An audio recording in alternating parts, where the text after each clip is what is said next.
Pernah nggak sih kamu ngerasa uangmu cepet banget habis, padahal baru beberapa hari lalu gajian? Rasanya baru kemarin senyum-senyum lihat saldo masuk, tapi hari ini, angka di rekening udah bikin kening berkerut.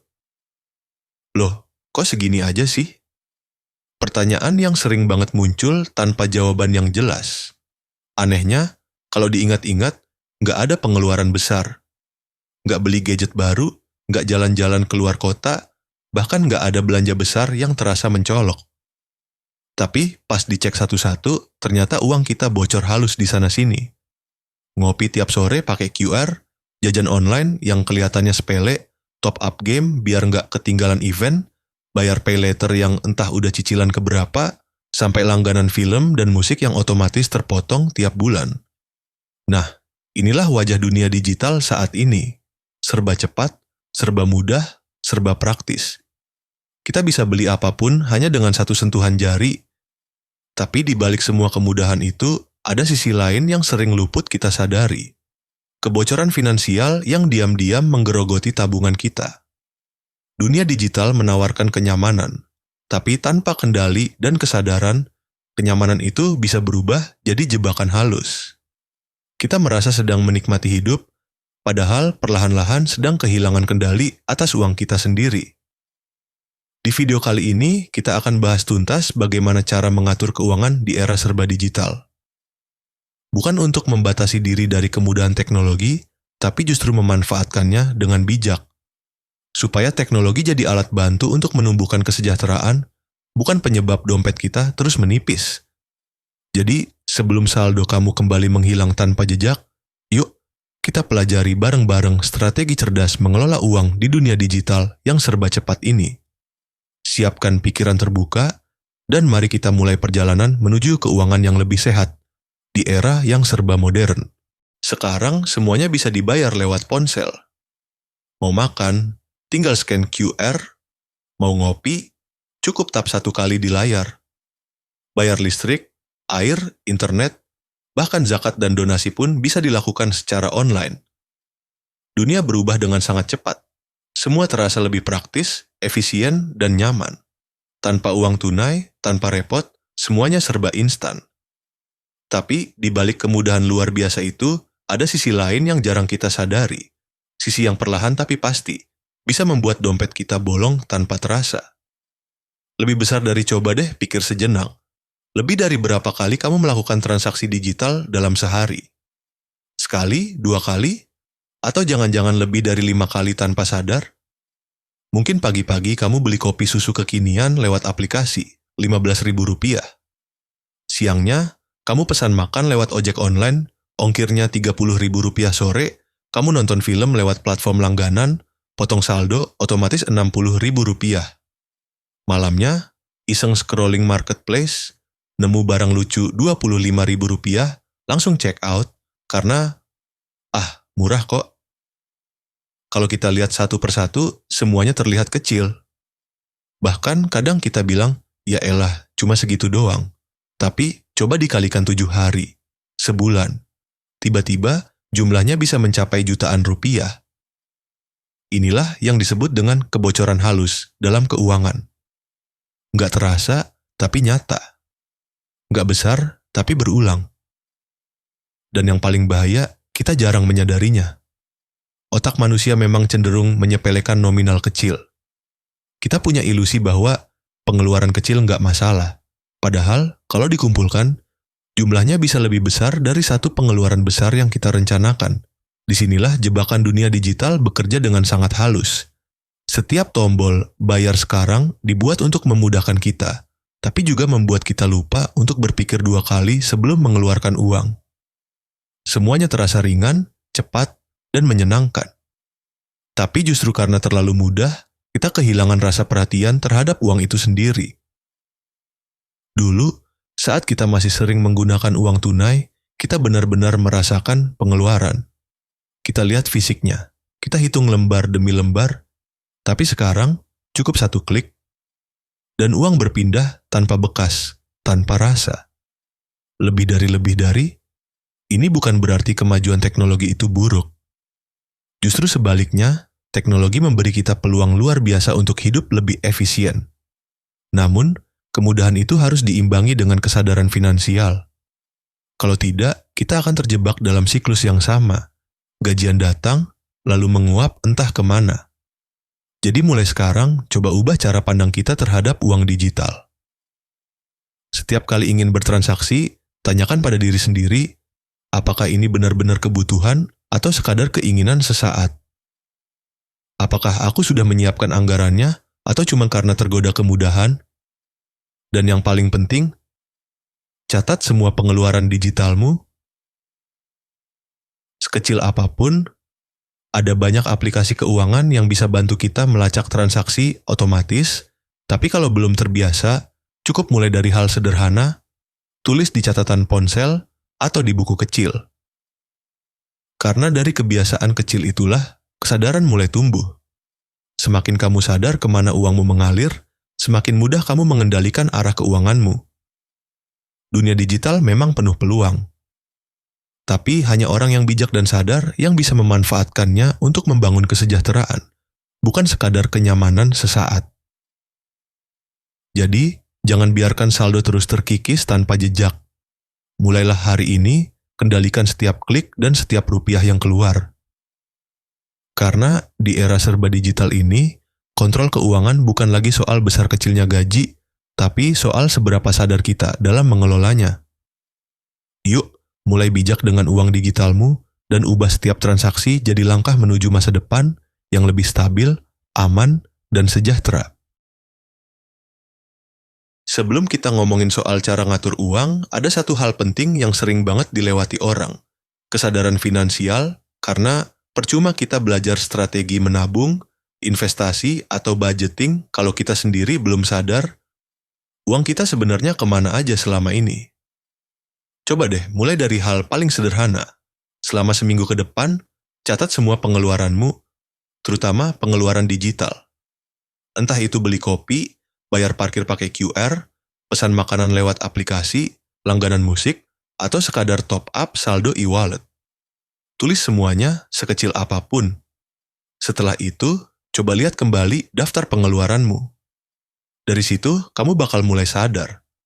Mana yang benar-benar kebutuhan, dan mana yang cuma keinginan terselubung yang sering kita bungkus dengan kalimat, "Nggak apa-apa deh, cuma sekali ini aja." Menariknya, disinilah titik balik kesadaran finansial dimulai.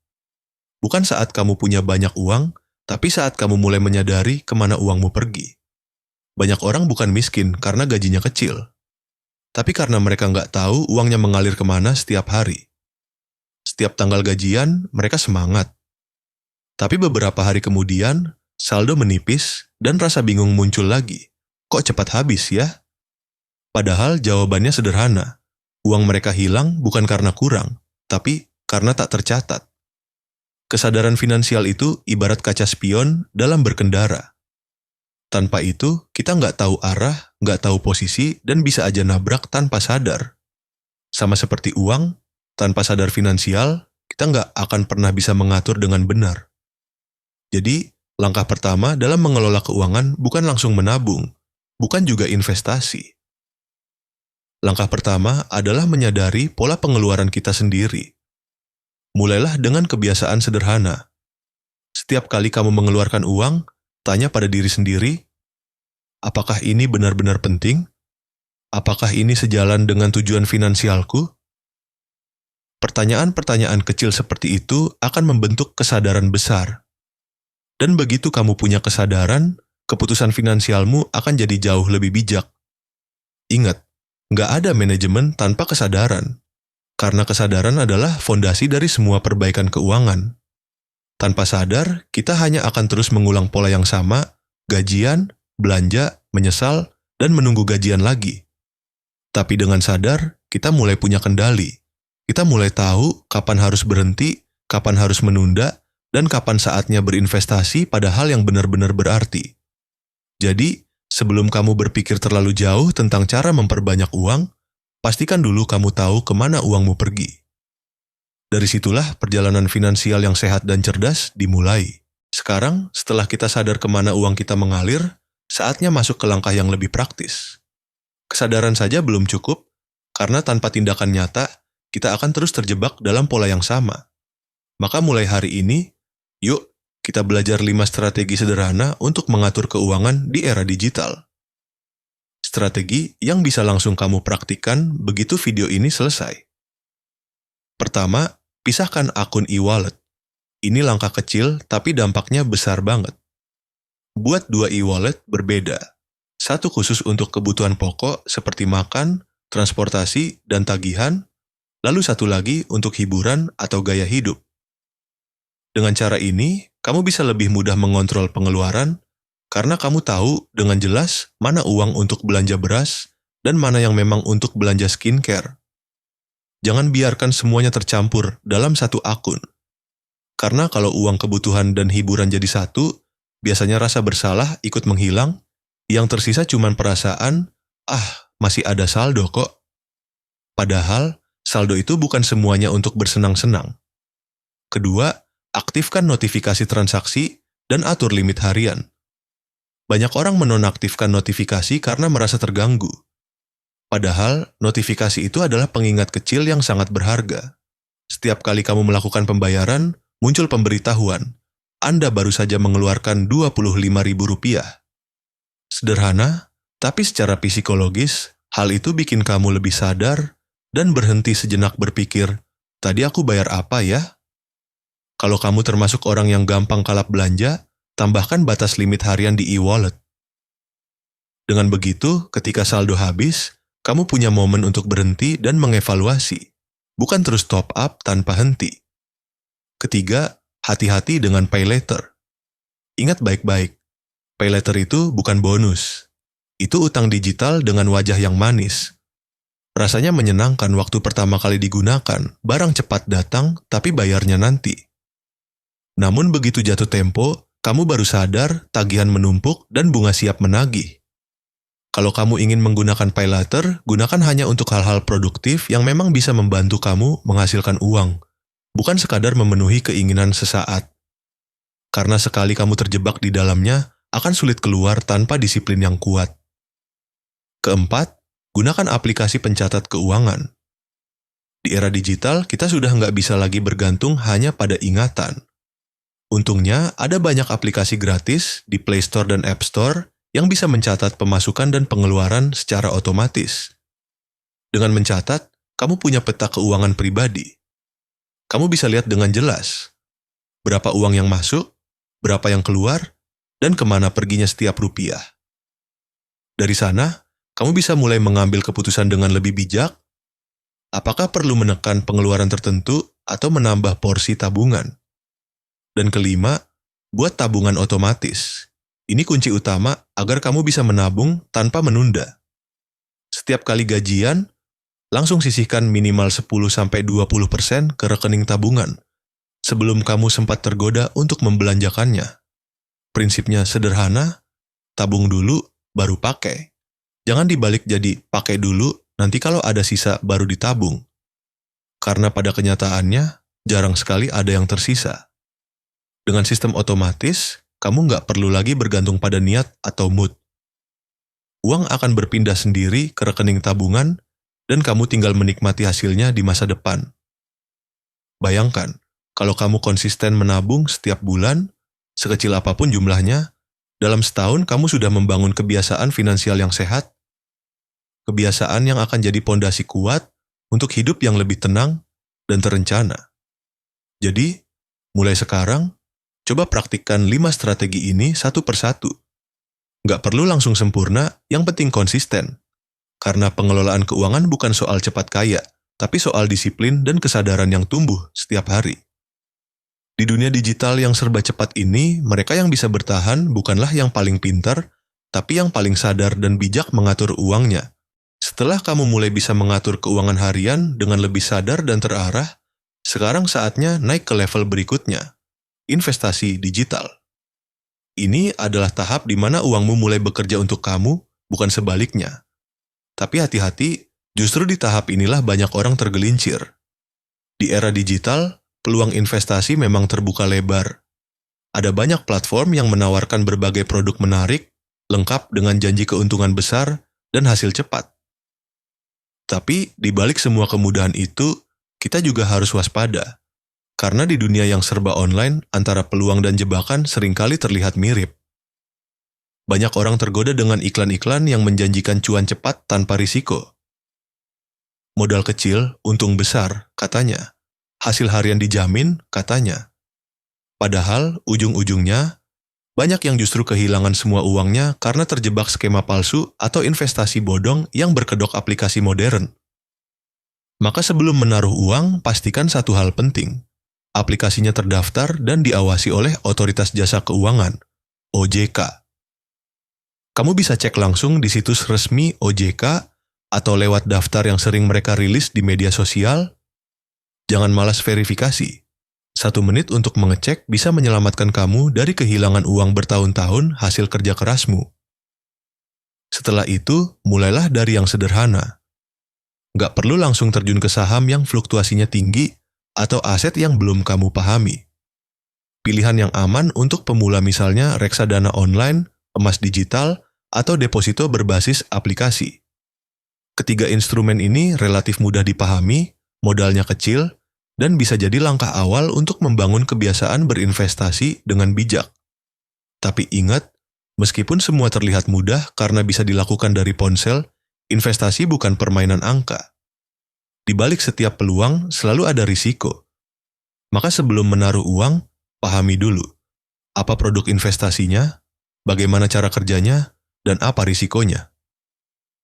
Jangan pernah menaruh uang pada sesuatu yang kamu sendiri belum mengerti. Karena dalam dunia finansial, ketidaktahuan adalah risiko terbesar. Investasi yang aman bukan berarti tanpa risiko, tapi kamu tahu betul risiko apa yang sedang kamu ambil. Dan yang paling penting, investasi bukan tentang cepat kaya. Bukan tentang siapa yang mulai duluan, tapi siapa yang bisa konsisten dan sabar. Orang yang bijak dalam berinvestasi tahu bahwa hasil besar datang dari waktu dan disiplin. Mereka paham bahwa cuan sejati bukan dari keberuntungan sesaat, tapi dari keputusan cerdas yang dilakukan berulang kali. Jadi, jangan tergesa-gesa. Dunia digital memberi banyak jalan, tapi kamu tetap harus memilih arah yang benar. Karena informasi memang mudah didapat, tapi kebijaksanaan tetap datang dari dalam diri kamu sendiri, dari seberapa sabar kamu belajar, seberapa disiplin kamu bertindak, dan seberapa jujur kamu terhadap tujuan finansialmu. Ingat, dalam perjalanan finansial, yang paling penting bukan seberapa cepat kamu melangkah, tapi seberapa pasti arah yang kamu tuju. Teman-teman, dunia digital itu bukan musuh kita. Ia bukan sesuatu yang harus kita takuti. Justru, dunia digital bisa jadi sahabat terbaik kita kalau kita tahu bagaimana cara memanfaatkannya dengan bijak. Teknologi bukan sekadar alat untuk belanja, hiburan, atau bermain media sosial. Ia bisa jadi jembatan menuju kehidupan yang lebih teratur, produktif, dan sejahtera, asalkan kita mau belajar dan sadar dalam mengelolanya. Gunakan teknologi untuk membantu hidupmu, bukan untuk mengurasnya. Gunakan aplikasi dompet digital dan investasi online untuk mendukung tujuanmu, bukan untuk memuaskan keinginan sesaat yang justru menghancurkan rencana besar yang sudah kamu bangun. Karena di era digital seperti sekarang, kemampuan mengelola uang bukan lagi sekadar keahlian, tapi kebutuhan. Siapa yang sadar, dia yang selamat. Siapa yang bijak, dialah yang menang. Jadi, mulai hari ini, jadilah bagian dari generasi baru, generasi melek finansial, yang bukan cuma kerja keras cari uang, tapi juga cerdas menjaga, mengatur, dan mengembangkannya. Jangan biarkan uang mengendalikanmu. Saatnya kamu yang mengendalikan uang, dan menjadikannya alat untuk meraih kehidupan yang lebih baik, untuk dirimu, keluargamu, dan masa depanmu. Dan kalau kamu suka pembahasan seperti ini, dukung terus perjalanan edukasi finansial bersama kami di channel Roda Niaga. Klik tombol subscribe sekarang juga, nyalakan lonceng notifikasinya, dan jangan lupa like serta share video ini ke teman-temanmu. Karena dengan satu klik dari kamu bukan cuma mendukung channel ini tumbuh, tapi juga ikut menyebarkan pengetahuan keuangan yang bisa mengubah banyak hidup di luar sana. Di sini, di Roda Niaga, kita belajar bareng tentang uang, usaha, dan masa depan. Kita tumbuh bersama, melangkah bersama, dan saling mengingatkan untuk tetap bijak dalam setiap keputusan finansial yang kita ambil. Saya Pratama Galang, terima kasih sudah menonton sampai akhir. Tetap semangat, tetap belajar, dan terus bergerak menuju kehidupan yang lebih mapan dan mandiri. Sampai jumpa di video berikutnya. Salam Roda Niaga.